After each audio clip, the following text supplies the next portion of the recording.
Malaquías capítulo 2, vamos a leer del versículo 10 hasta el 16. Malaquías 2, del 10 al 16. Amén. Dice: ¿no tenemos todos un mismo Padre? ¿No nos ha creado un mismo Dios? ¿Por qué pues nos portamos deslealmente uno contra el otro, profanando el pacto de nuestros padres?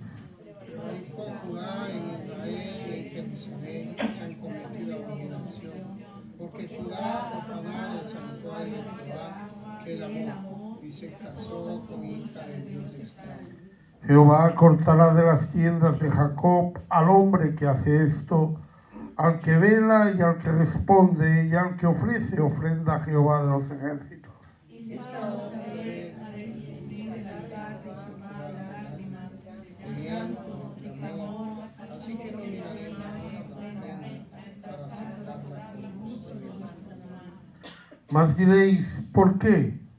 Porque Jehová ha testiguado entre ti y la mujer de tu juventud, contra la cual has sido desleal, siendo ella tu compañera y la mujer de su pacto. No hizo ninguno habiendo en abundancia de espíritu.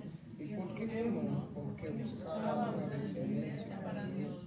Guardaos pues en vuestro espíritu, y no seáis desleales para con la mujer.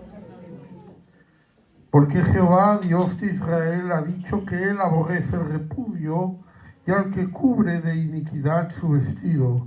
Dijo Jehová de los ejércitos: guardaos pues en vuestro espíritu y no seáis desleales. Amén. Gloria al Señor. Un texto que nos habla de lealtad a Dios, de lealtad a la esposa, de lealtad al esposo. La lealtad a Dios, desde luego, la mayor lealtad, es el mayor pacto. La lealtad al esposo también es un pacto al que debemos ser leales. El matrimonio, recordemos, es delante de Dios, y delante de Dios tenemos ese deber de mantener ese pacto y de ser leales. Para eso necesitamos tener una vida espiritual fuerte. A medida que la vida espiritual del hombre se va desgastando, a medida que la sociedad va perdiendo su espiritualidad, aumenta la deslealtad. Y aumenta eso porque cuanto mejor sea su vida espiritual, tanto mejor va a ir su matrimonio. Aunque puede parecer que la culpa siempre es del otro, puede parecer que la culpa siempre es de circunstancias, siempre es de cosas ajenas a nosotros, cuando estamos fuertes espiritualmente, estamos fuertes para guardar lealtad a nuestra pareja. Algunas cosas están minando esa comunicación en nuestros días. Hablábamos del efecto de los móviles sobre la familia. No vamos a repetir otra vez lo mismo, pero es verdad que el móvil nos abstrae, que hace que tengamos ahí tantas cosas que ver, tantas cosas que considerar, tantas cosas que nos gustan, que perdemos el tiempo mirando una y otra. A lo mejor decimos que no. Digo, nada más, no estoy perdiendo el tiempo, me estoy informando, estoy adquiriendo conocimientos, pero muchas veces eso va en detrimento de nuestra comunicación con la pareja. Y lo que es peor, de esa mayor comunicación que tiene que haber con el Señor. Vimos cómo cuando el pueblo de Dios anda todos unánimes juntos, son indestructibles. Cuando la familia está toda unida, está unánime en el mismo propósito, no cada uno por su lado, cada uno con su móvil mirando cosas diferentes. Cuando están juntos, no cada uno en su habitación o cada uno a su bola, entonces es cuando la pareja es invencible. Y es así, cuando sucede eso, cuando hay esa posición de todos unidos, la única manera de poder vencer es desunir. Recordemos que Dios tuvo que hacer eso para la Torre de Babel. Él vio que estaban todos, que todos tenían el mismo propósito, que todos habían empezado una misma obra, y dijo, aquí no hay más remedio que confundir las lenguas y hacer que no se entiendan, causar una división. Por tanto, nosotros debemos fomentar esa unidad en la familia. Y decía que hay cosas que debemos fomentar. Una, la fe del Señor, haciéndole partícipe de nuestras decisiones. Otra, el amor, ese amor espiritual capaz de dar su vida por el hermano, transformando nuestro amor humano en el amor de Dios. La confianza en que Dios va a ayudar en todas las crisis que pueda tener la familia, y esa oración espiritual que responde no tanto a mi necesidad como a la voluntad de Dios, que a veces coinciden, a veces no. Pero debemos procurar orar en esa voluntad. Y decíamos, es el propósito por el que siempre se recomienda tener un tiempo, la familia junta, en lo que llamamos el altar familiar. Un tiempo que usted puede elegir para estar con su familia. El Señor decía que si alguno abría la puerta, Él iría con él y cenaría con él. Se ha preguntado por qué una cena. Pero es que la cena era el tiempo en que la familia se reunía. Porque durante el día el marido seguramente estaba en el campo trabajando, la mujer estaba en la casa, pero en la cena estaban todos juntos y era el momento de hablar. Cada uno puede elegir ese tiempo para tener esa mayor intimidad. Lo que hacemos cuando hacemos un altar familiar no es cualquier cosa. Porque el Señor dijo que donde están dos o tres reunidos en su nombre, allí está Él. Nosotros no estamos siempre reunidos en su nombre. O sea, a lo mejor usted se reúne con la familia para celebrar un cumpleaños. Eso no es una reunión en su nombre. Se reúne con la familia para ir de vacaciones. Eso no es una reunión en su nombre. Se reúne con la familia para ir a cenar. Eso no es una reunión en su nombre. Pero en un momento dado usted se sienta con la familia y ora al Señor, y en el nombre del Señor empieza a estar en su presencia. Y allí está Él. Es la promesa de Él. La promesa de Él no es que allí estaría su gozo, ni que estaría su fe, ni que estaría su poder, ni que estaría su consuelo, sino allí estoy yo. Porque estando Él está todo eso. Y más. También seguimos hablando de esto. Es un tiempo en el que el evangelismo llega a su casa. Es una oportunidad para tomar decisiones, para mirarnos. En Hechos 16, 30, 34.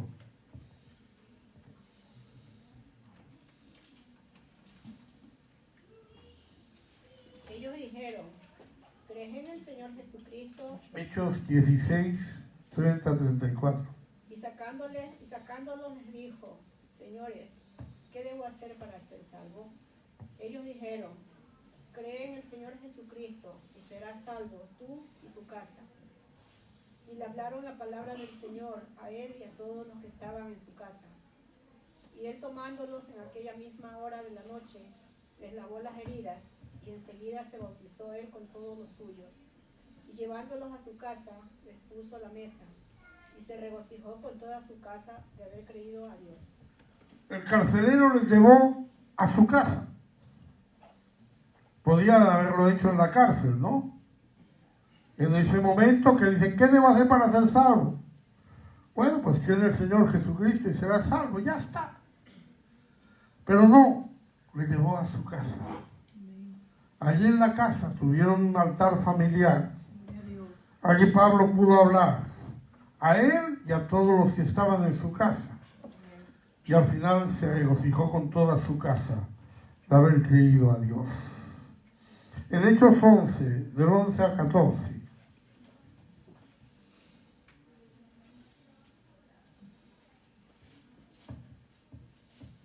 He aquí luego llegaron 3 hombres a la casa donde yo estaba, enviados a mí desde Cesarea, y el Espíritu me dijo que fuese con ellos sin dudar.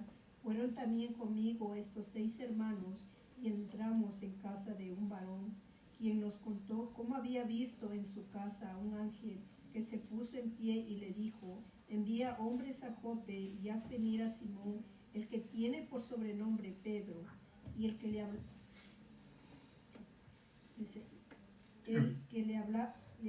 hablará palabras por las cuales serás salvo tú y toda tu casa.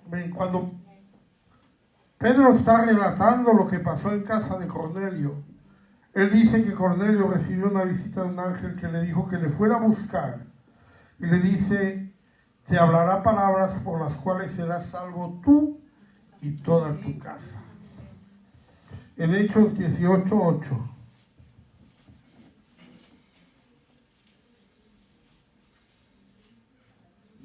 Crispo, principal de la sinagoga, creyó en el Señor con toda su casa y muchos de los corintios.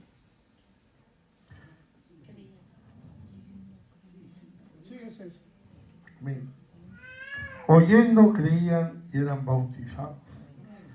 Bueno, es una oportunidad ese altar familiar cuando toda la casa está unida, para que toda la casa pueda tomar decisiones, para que los que están vacilando puedan afirmar sus decisiones, para que la decisión de uno apoye la decisión de otro. Por eso es un tiempo de evangelismo. Pablo decía que él bautizó a una familia en 1 Corintios 1:16. También bauticé a la familia de Estefanas, de los demás. No sé si he bautizado a algún otro. Esa fue la primera familia que se bautizó en Corinto. Ellos fueron los primeros de toda esa región. 1 Corintios 16:15.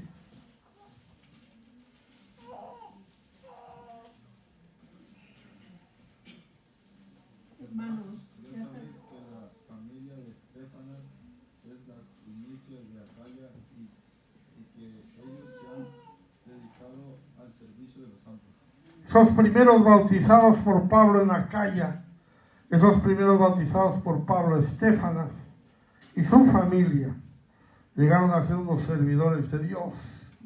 Y ellos eran las primicias de ese lugar. Así que es un tiempo en el que nos apoyamos en nuestras decisiones de servir al Señor.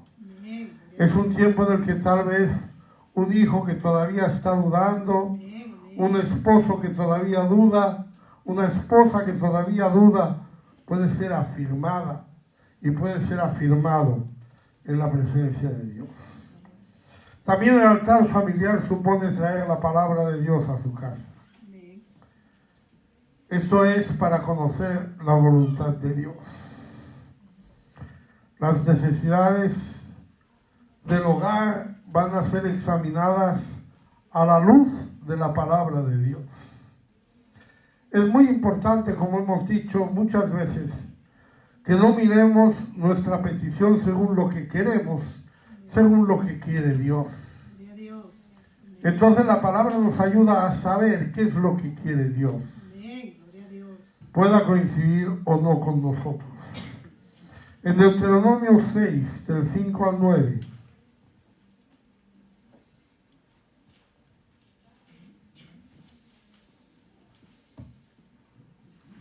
Y amarás a Jehová tu Dios de todo tu corazón y de toda tu alma y con todas tus fuerzas. Y estas palabras que yo te mando hoy estarán sobre tu corazón, y las repetirás a tus hijos, y hablarás de ellas estando en tu casa, y andando por el camino, y al acostarte, cuando te levantes, y las atarás como una señal en tu mano, y estarán como frontales entre tus ojos, y las escribirás en los postes de tu casa y en tus puertas. Estas palabras que yo te mando hoy estarán sobre tu corazón. Esto es lo primero. Tienen que estar sobre el corazón. Después hay que enseñarlas a los hijos. La mejor educación que puedan recibir sus hijos es aquella que se basa en la palabra de Dios. Se debe hablar en toda circunstancia. Cuando estás sentado en tu casa, es un buen tema de conversación. Ya preguntaba yo la semana pasada cuáles son los temas de conversación en su casa. Es un buen tema de conversación. Está relacionando con los quehaceres diarios, cuando estés andando, al acostarte, al levantarte, dando gracias a Dios y sobre todo cumplirla como una señal en tu mano, en tus acciones, la razón de la conducta y las normas. Buscarla como frontales en tus ojos, la razón de tus metas y ambiciones. Hoy se habla mucho de poner metas, pero pocas veces esas metas son espirituales. Escribirla a la vista de todos, también allí en los postes de la casa, que todo el mundo sepa que somos cristianos. No les tengamos de modo. Recordemos siempre que Pedro, cuando negó al Señor, es terrible, ¿no? Dice, negó al Señor. Pero realmente, ¿qué hizo él? Solo dijo que no le conocía. O dicho de otra manera, él no dijo, yo no creo en Dios, o yo no creo en Jesús, o yo creo en otro Dios, sino solamente dijo, yo no le conozco. A mí no me metan en esto. Yo soy cristiano, pero de puertas para adentro. No quiero que la gente sepa que soy cristiano, porque no quiero que me juzguen por ser cristiano, no quiero que la gente venga a hacerme preguntas, no quiero que la gente venga a molestar. Pero ahí se lo escribirás en los postes de tu casa. Ahí tiene que estar. También el altar familiar es llevar la oración a la casa, buscando siempre la bendición de Dios. Las necesidades del hogar pueden ser traídas delante de Dios. Hermano, siempre he dicho que nadie ora mejor por su necesidad que usted. Nadie ora mejor por la necesidad de su casa que usted. Si usted no está orando por las necesidades de su casa, no le pida a la iglesia que ore. Primero es usted quien tiene que orar. Y ese altar familiar es el momento de hacerlo. A veces la oración en la casa se queda en la acción de gracias por la comida y poco más. A la hora de comer sí, nos cogemos de la mano y damos gracias a Dios. 3 veces al día, desayuno, comida y cena. Y ya está. Luego la oración se convierte en algo privado o en algo en la iglesia. En Daniel 6:10.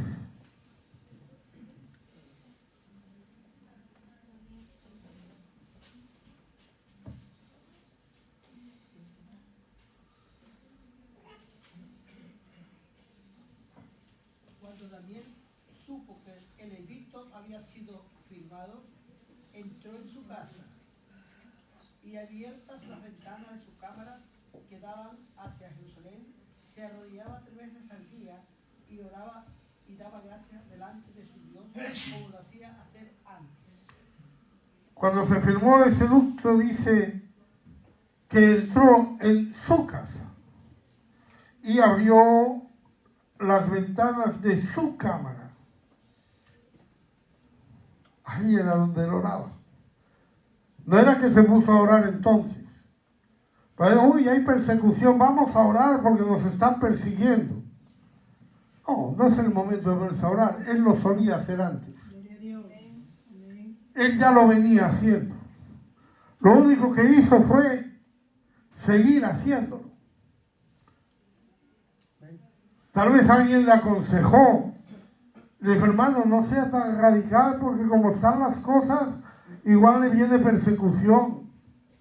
Hermano, procure suavizar un poquito los mensajes, procure no hablar tan claro porque de pronto, de la manera que está el mundo, de pronto le dicen que es anticonstitucional o no sé qué.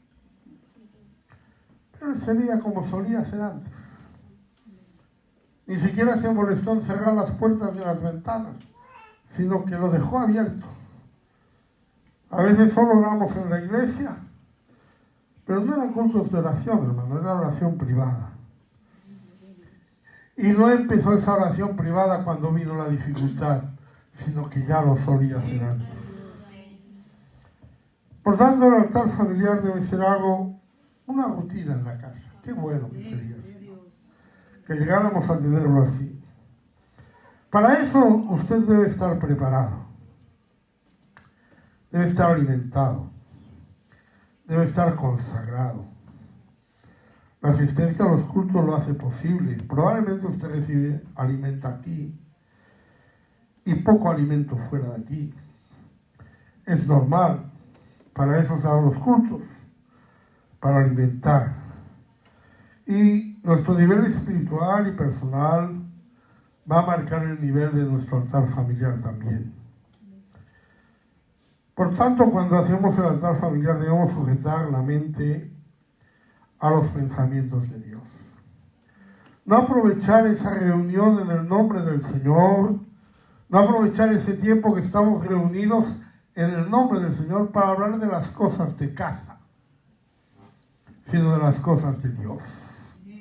En Filipenses 4:8.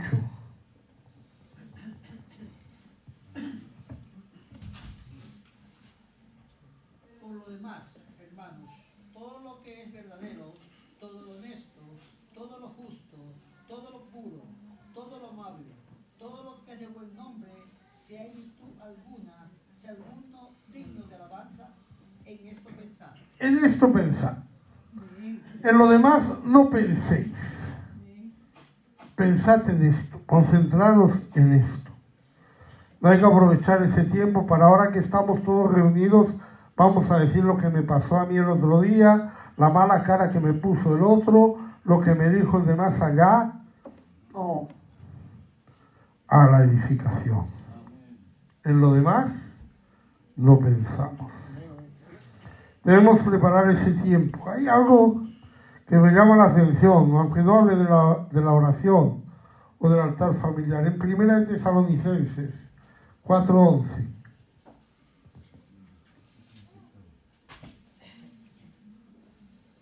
Y que procuréis tener tranquilidad y ocuparos en vuestros negocios y trabajar con vuestras manos de la manera que os hemos mandado. Que procuréis tener tranquilidad.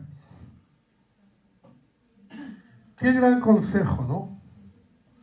Busque un tiempo para el altar familiar que esté tranquilo. El momento tiene que ser un momento de tranquilidad.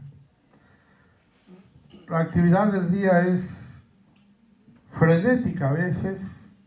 Hay días mejores que otros. Hay días que vamos de cabeza todo el día. Pero cuando llega al altar familiar tiene que ser un tiempo tranquilo. Tenemos que buscar ese tiempo tranquilo, no cuando la comida está en el fuego y estamos en el altar familiar, que no se nos queme la comida, no 5 minutos antes de ir a trabajar. Bueno, vamos rápido, hagamos el altar familiar que nos tenemos que ir. Momentos tranquilos, los cuales podamos ocuparnos. Necesitamos ese tiempo de recogimiento. En Habacuc 2:20.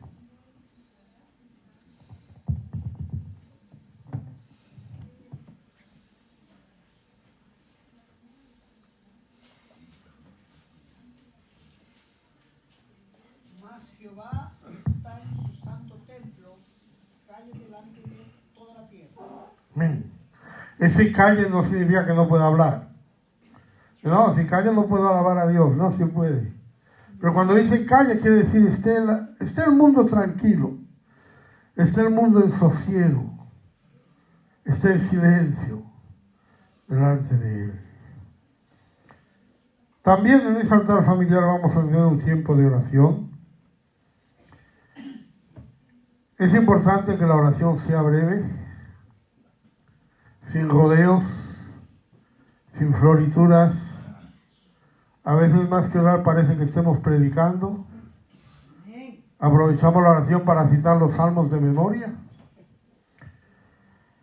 Una oración de 1 o 2 minutos es suficiente por cada miembro. Si quieren hacerlo varios miembros. Si quieren que uno dirija también está bien. Pero no quiero orar por todo. No quiero orar por todo. Tenemos oración todos los días. No hace falta que todos los días oremos por todo. Porque eso lo hace, por un lado lo hace como rápido, ¿no? Vamos a orar por la iglesia, por las misiones, por esto, por aquello, por lo otro, por lo otro. Entonces, Señor, yo te pido por la iglesia, por las misiones, por aquello, por lo otro, por lo otro. Porque no tenemos tiempo para más. Vamos a centrarnos. Vamos a centrarnos. Las peticiones pueden ser una o dos o tres o cuatro. La hoja semanal tiene unos motivos de oración. Puede orar por eso si quiere. Y ora por eso. Dice, vamos a orar por las naciones en guerra. ¿Cuántas naciones sabe usted que están en guerra? Ore por ellas. No, Señor, por las naciones en guerra. No, piensa en Ucrania. Piensa en Rusia. Piensa en los dos, que los dos están en guerra. Piensa en los lugares donde usted sabe que hay conflictos, tal vez en su país, que tal vez no está en guerra, pero está de aquella manera, ¿no? Entonces siéntese y puede ir orando por cada cosa, ¿no? Es importante también que los niños oigan que se ora por ellos. Y también es importante que los niños oren. Pero no es importante que los niños oren por las misiones ni por las guerras del mundo. Que oren por los papás, por los tíos, por los primos, por el colegio, por las cosas que ellos necesitan. Y sobre todo no debemos orar contra nadie. Como decía el fariseo que decía, yo no soy como este que está aquí. ¿Ah? No oramos para enseñar a los demás. No oramos para pedir perdón. Señor, te doy gracias con mi esposa porque yo sé que a veces me porto mal, pero Señor, tú sabes que yo la amo. Y ahí está la esposa escuchando. Cuando uno ora así es que algo ha pasado. Algo ha pasado. No tenemos que usar la oración para eso. Para orar con nosotros mismos. Para orar para otros. Debemos centrarnos en Dios. Y orar al Señor. Nunca se debe reñir o discutir durante el altar familiar. No es el tiempo, no es el momento de hablar de los conflictos. Ahora que estamos todos reunidos, vamos a hablar de este problema, del otro problema. No. Ahora que estamos reunidos, vamos a darle la gloria a Dios. Vamos a orar a Dios. Vamos a leer la palabra de Dios. Vamos a hablar de la palabra de Dios, de lo bueno, de lo justo, de lo amable. Lo demás ya lo haremos en otro momento. La palabra de Dios debe ocupar su lugar ahí. No solo debemos leer las Escrituras. En Lucas 24, 27,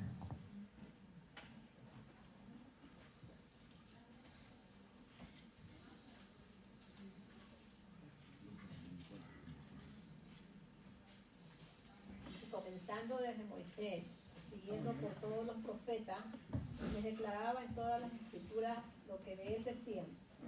Comenzando desde Moisés y siguiendo por todos los profetas. Hay que leerla entera. Hay que conocerla entera. Lamentablemente muchas veces no hemos leído la Biblia entera. Un señor me vino a la casa de cierta secta, me dijo que me iba a dar un estudio bíblico. Yo le dije, ¿pero usted se ha leído la Biblia? Me dijo, bueno, no, entera no. Si no ha leído la Biblia entera, ¿cómo va a dar un estudio bíblico? Hemos de leer la Biblia entera. Segunda de Timoteo 3:16.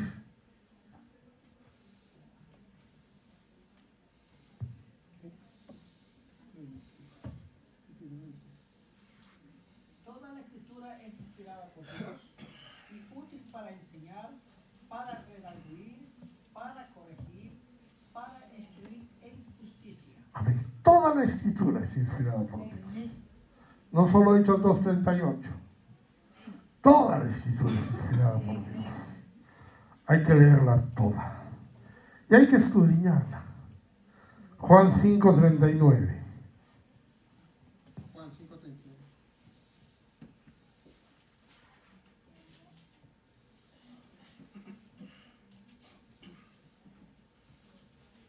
Escudriñad las Escrituras, porque a vosotros os parece que en ellas tenéis la vida eterna, y ellas son las que dan testimonio de mí.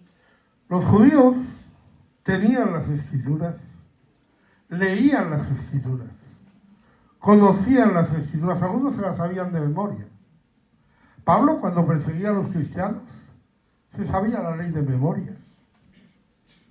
Toda la Escritura se la sabía de memoria. Pero hay algo más que la lectura, es escudriñar. Escudriñar quiere decir que allí dentro hay cosas. Ahí dentro hay cosas para nuestra vida. Aparte de lo literal, aparte de lo que aparece claramente, aparte de lo que dice, hay que escudriñar. ¿Qué buscamos cuando escudriñamos la palabra? Salmo 119:18.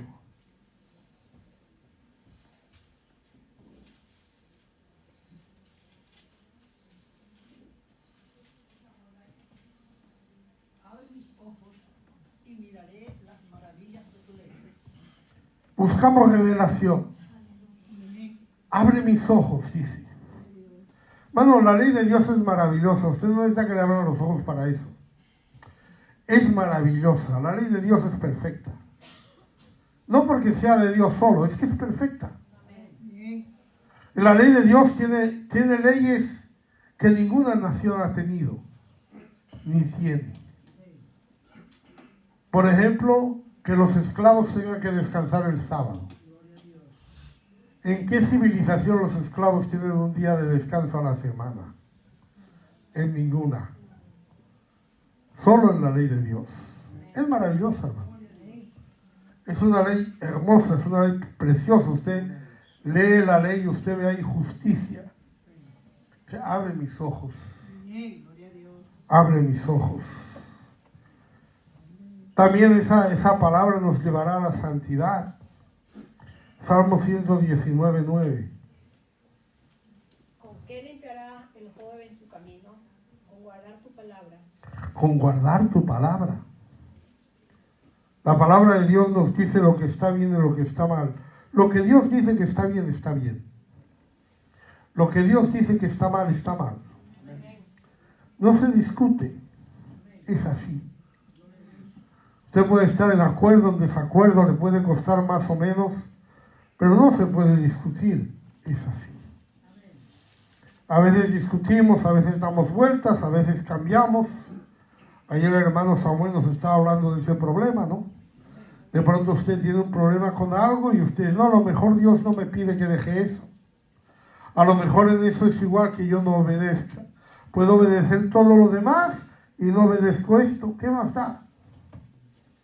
Pero si tenemos que andar en la palabra, tenemos que ser santos y la palabra nos ayuda en eso.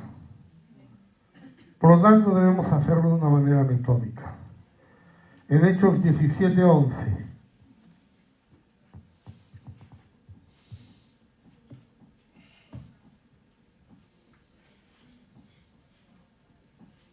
Y estos eran más nobles que los que estaban en Tesalónica, pues recibieron la palabra con toda solicitud, escudriñando cada día las Escrituras para ver si estas cosas eran así. Escudriñando cada día las Escrituras.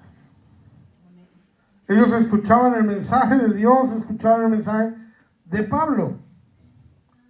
De Pablo. Que usted no, lo que diga Pablo va a misa. De Pablo, ¿quién le va a discutir a Pablo? Dice, yo no voy a discutir a Pablo, yo tampoco le voy a discutir, pero voy a escudriñar. Voy a buscar, voy a ver si realmente eso es así. Ya veo que Pablo lo tiene claro, pero lo quiero tener claro yo también. No quiero decir que esto lo hago porque me lo dijo Pablo, no quiero decir que esto lo hago porque es la norma de la iglesia, quiero hacerlo porque yo creo eso. Y para creer eso tengo que escudriñar y tengo que buscar metódicamente cada día si esas cosas son así. Por eso ya tiene que ser algo importante en nuestra vida. En el Salmo 1:2.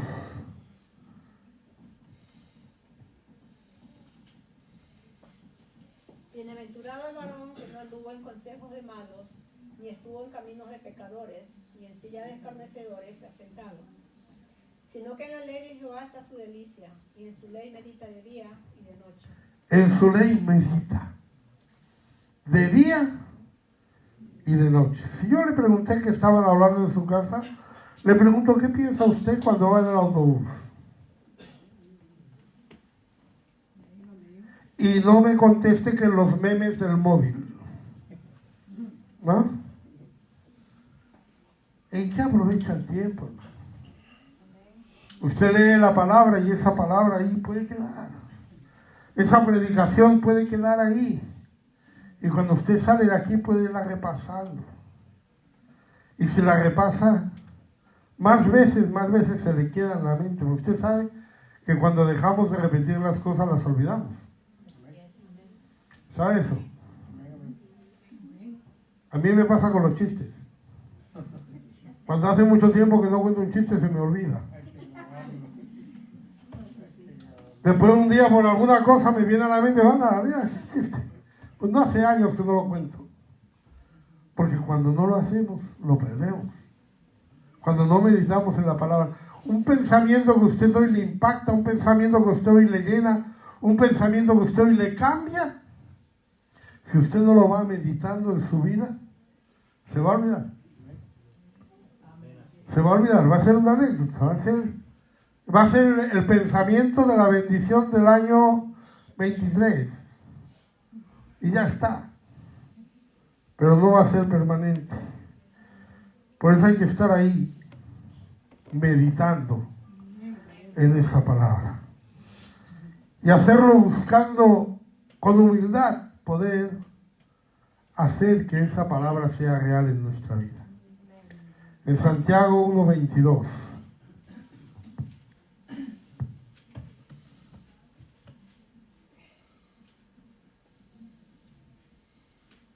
Pero sed hacedores de la palabra, y no solamente oidores, engañándonos a vosotros mismos. Sed hacedores. No nos engañemos, hermano. No nos engañemos. Cuando usted sabe cuál es la voluntad de Dios, usted sabe lo que Dios quiere de usted y no está obedeciendo, no está haciéndolo, porque está pensando que usted puede formarse su propia iglesia, puede formarse sus propias normas, puede formarse sus propias maneras de servir a Dios. Cuando usted piensa así, se está engañando a sí mismo. Porque cuando llegue el día del juicio le van a juzgar por la palabra, no por lo que pensó, sino por lo que dice la palabra. En Lucas 24, 33 a 36.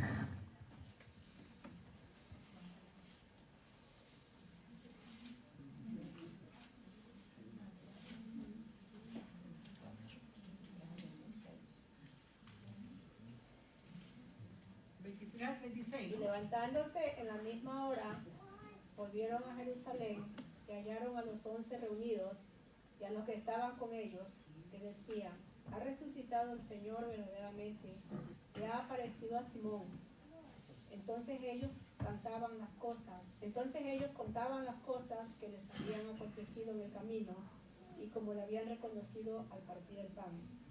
Mientras ellos aún hablaban de estas cosas, Jesús se puso en medio de ellos y les dijo: paz a vosotros. Dice que cuando los discípulos de Emaús regresaron, se encontraron a los 11 reunidos. La congregación es tan importante, hermano. La reunión es tan importante. Estaban los 11 allí reunidos y los que estaban con ellos, que estaban diciendo: el Señor ha resucitado. Era el tema de conversación de esa reunión. Y cuando ellos llegaron allí les contaron lo que había pasado en el camino de Maús. Dice que mientras aún ellos hablaban estas cosas, el Señor se puso en medio y dijo: paz a vosotros. Por eso tenemos que escudriñar la palabra en la congregación y en la familia. En Deuteronomio 4:9.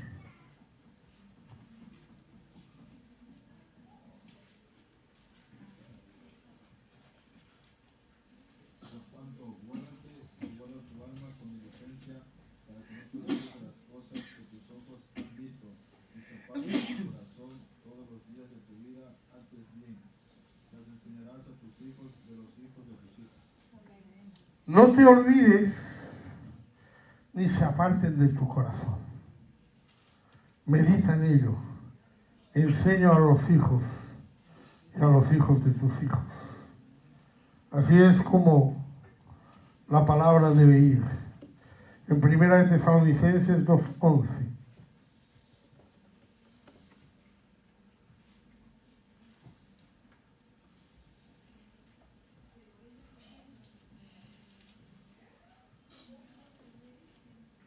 Así como también sabéis de qué modo, como el Padre a sus hijos, exhortábamos y consolábamos a cada uno de vosotros. Como el padre a sus hijos, dice Pablo. Como el padre a sus hijos. Qué importante es ese altar familiar, hermano. Que usted se pueda, un hermano estaba testificando, un hermano ya mayor, un predicador, estaba diciendo que él de pequeño se acordaba de cuando se reunía con sus papás para hacer el altar familiar. Desde niño estaba con los papás. Ellos tenían su tiempo de estar allí con la Biblia y abrían su Biblia. Y él decía: ahora ya soy grande, ya soy mayor, ya soy casi anciano, pero todavía cuando voy a mi casa en Estados Unidos, mi padre y mi madre se reúnen y yo me reúno allí con ellos. Qué grande que esa sea la rutina en nuestras familias, que esa sea nuestra manera de levantarnos delante de Dios, de servirle. Debemos leer la Biblia entera, debemos meditar en ella, debemos escudriñarla, debemos orar acerca de esto, tratar de ponerla en obra, comunicarla a otros. Yo sé que los tiempos son malos, hermano. Eso dice la gente, no crea que son tan malos. Hubo tiempos peores. En el primer siglo, muchos de nuestros hermanos eran esclavos. ¿Usted sabe lo que es un esclavo? Poco más o menos que un animal. Menos que un animal. No tenían ninguna dignidad, no tenían ningún derecho, no tenían ninguna capacidad de hacer nada. Todo les venía dado. No había más. Ellos vivían peor, hermano. No vivimos bien. No hablemos ya de cuando se levantan persecuciones y los matan. Nosotros vivimos bien. Nos quejamos porque somos quejicas, pero vivimos bien. Vivimos bien. Usted tiene suficiente libertad para servir a Dios y para andar el camino del Señor en medio de esta generación. No se me queje de las leyes, no se me queje de la sociedad, no se me queje de lo que hay alrededor suyo, porque ya le digo, cuanto más fuerte sea su vida espiritual, más capaz será de ser leal a su familia y de ser leal a su Dios. Y eso es lo que buscamos. En Israel hubo un tiempo muy difícil. En 1 de Reyes 16, del 29 al 34.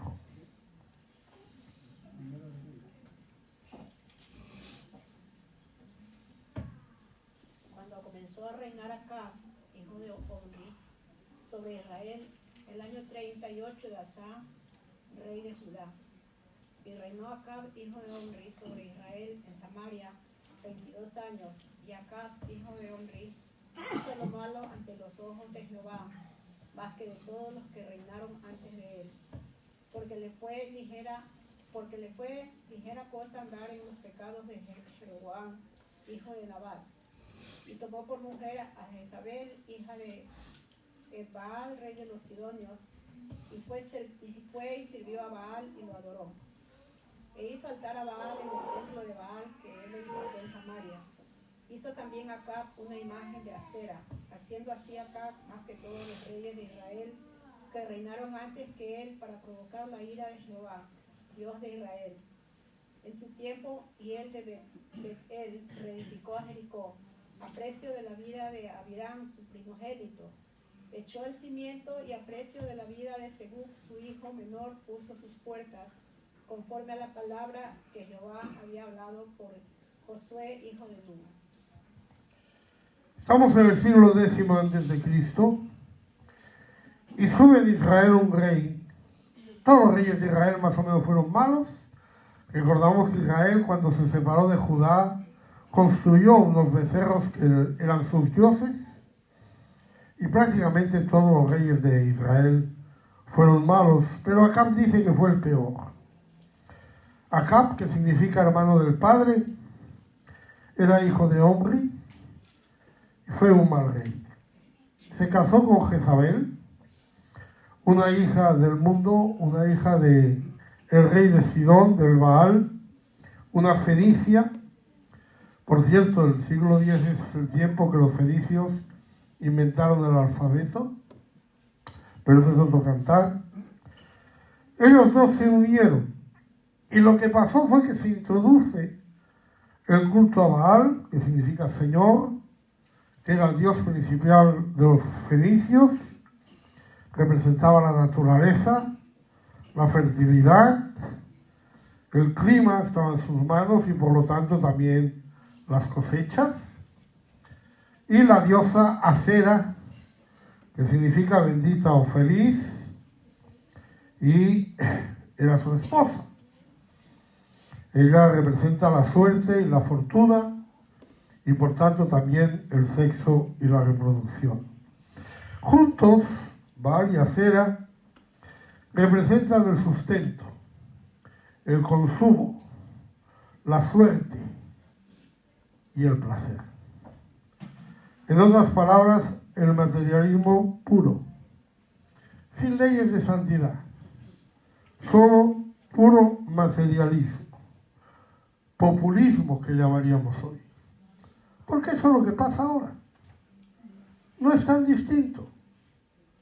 No estamos tan mal. Acab construyó un templo a Baal y una imagen de Acera en Samaria. Introducen oficialmente el culto idolátrico de Israel. Siempre el pueblo de Israel había seguido a los Baales, pero los Baales estaban fuera de Israel y los seguían. Nunca los Baales habían sido parte de la fe de Israel. Había sido algo esporádico. Pero estos dos trataron de acabar con el culto a Dios. Y casi lo consiguen. En 1 de Reyes 18:23.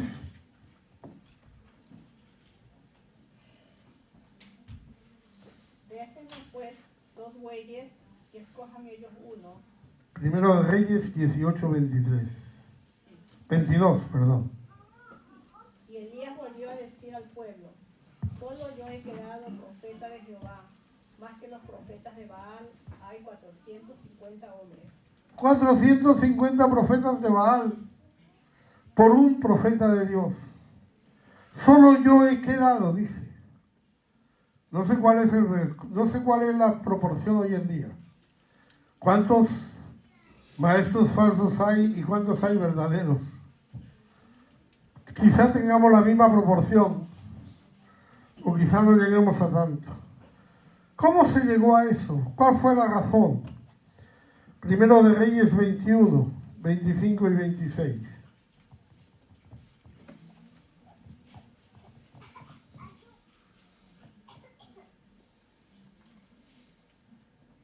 verdad, ninguno fue como Acab, que se vendió para hacer lo malo ante los ojos de Jehová, porque Jezabel su mujer lo incitaba.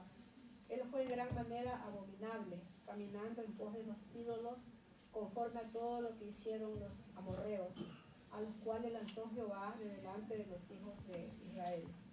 Nadie fue como Acab, dice, porque Jezabel, su mujer, lo incitaba. Esas familias, cuidado. Pero hermanos, con esos tiempos tan difíciles, con esos tiempos de tanta oposición, hubo hombres fieles. Allí estaba Elías, por ejemplo. Primero de Reyes 18, 19.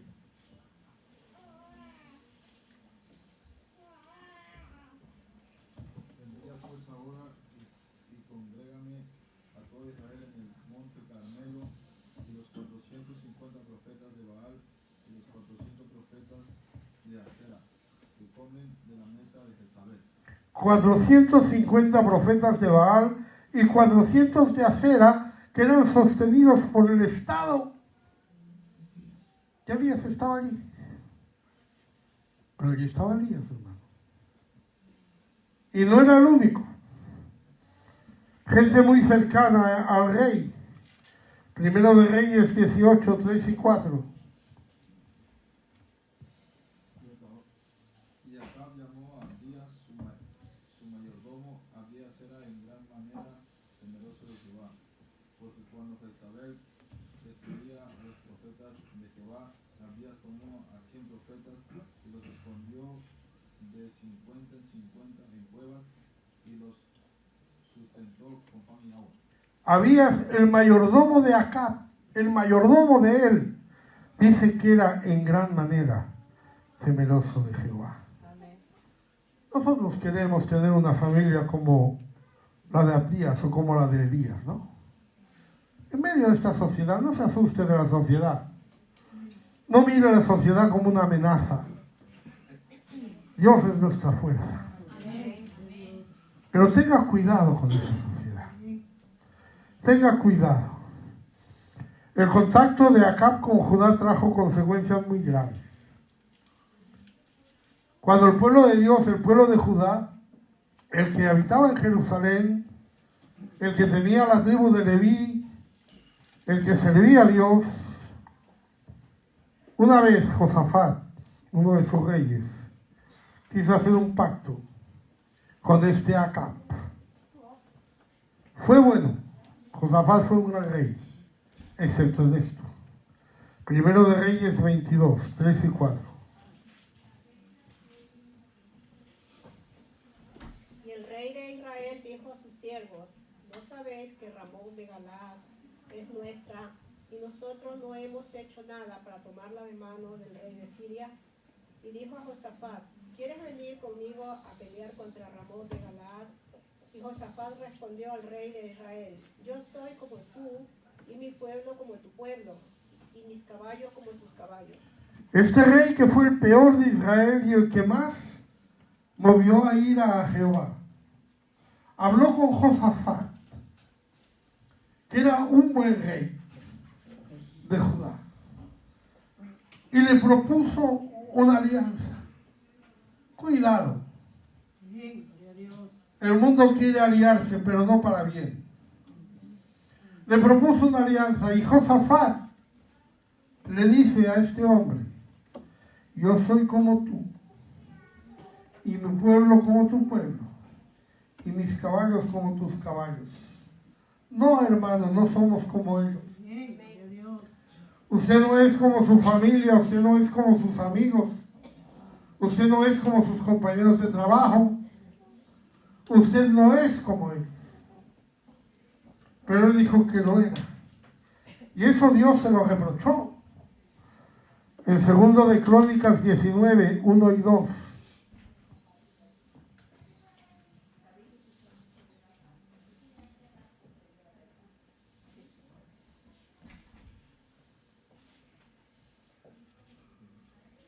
Josafat, rey de Judá, volvió en paz a su casa en Jerusalén. y le salió al encuentro el vidente Jehú, hijo de Hanani, y dijo al rey Josafat: al impío las ayuda y amas a los que aborrecen a Jehová, pues ha salido de la presencia de Jehová ira contra ti, y por esto. Al impío das ayuda y amas a los que aborrecen a Jehová, le dice Dios. Alabado sea el Señor. Amén. Gloria a Dios. Por haberse aliado con este hombre. Ahora usted dice, bueno, cometió un fallo, se quedó ahí, fueron tiempos difíciles. Esto tiene más consecuencias, hermano. Esto no se queda ahí, hermano. Amén. Gloria a Dios. Esto va a pasar a más generaciones, hermano. Cuidado, proteja a su familia de la sociedad. No le tenga miedo a la sociedad, pero proteja a su familia de la sociedad. Esa amistad tuvo problemas en su descendencia. El segundo de Reyes 8, 16 a 18.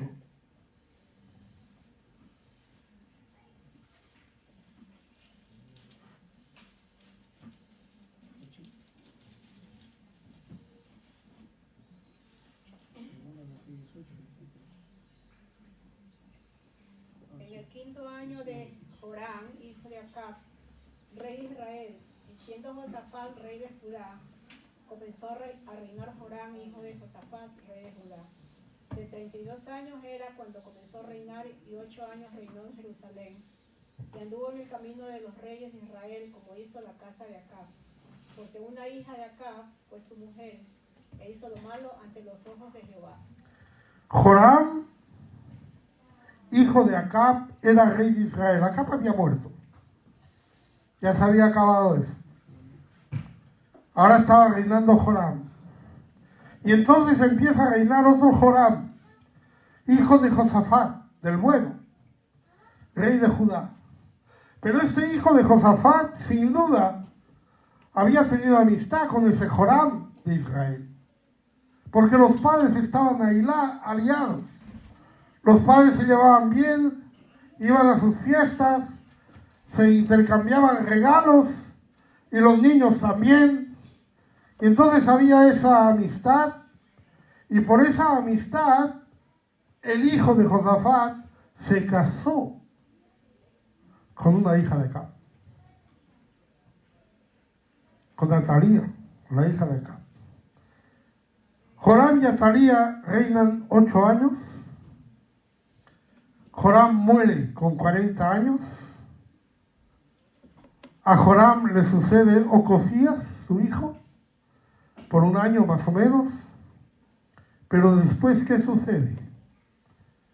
Véanlo, Segunda de Reyes 11, 1 a 3.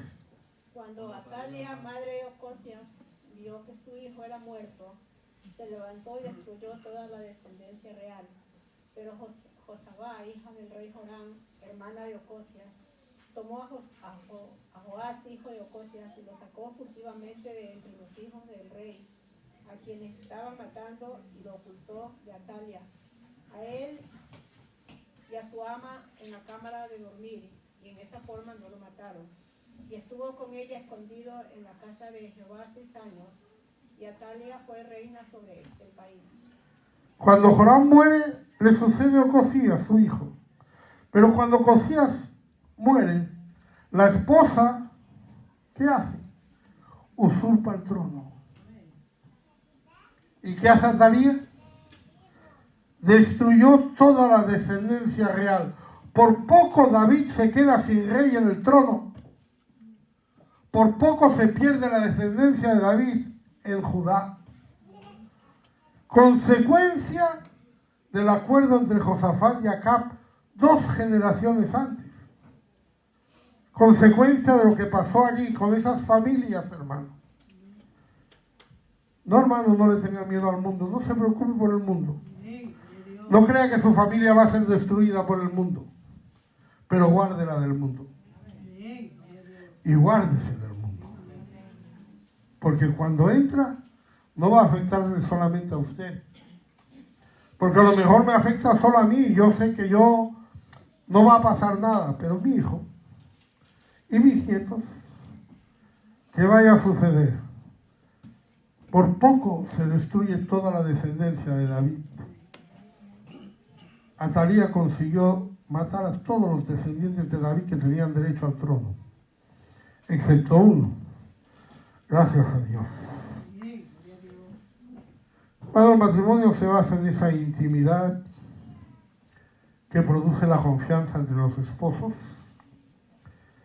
y también debe haber esa confianza con Dios, en un altar familiar fuerte que una a la familia de una manera espiritual.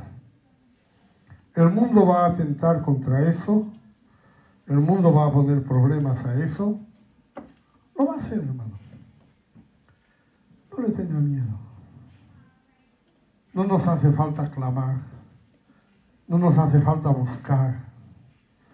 A veces estamos ayunando, estamos clamando por cosas que Dios nos ha prometido que va a hacer. Y no las creemos, ¿no?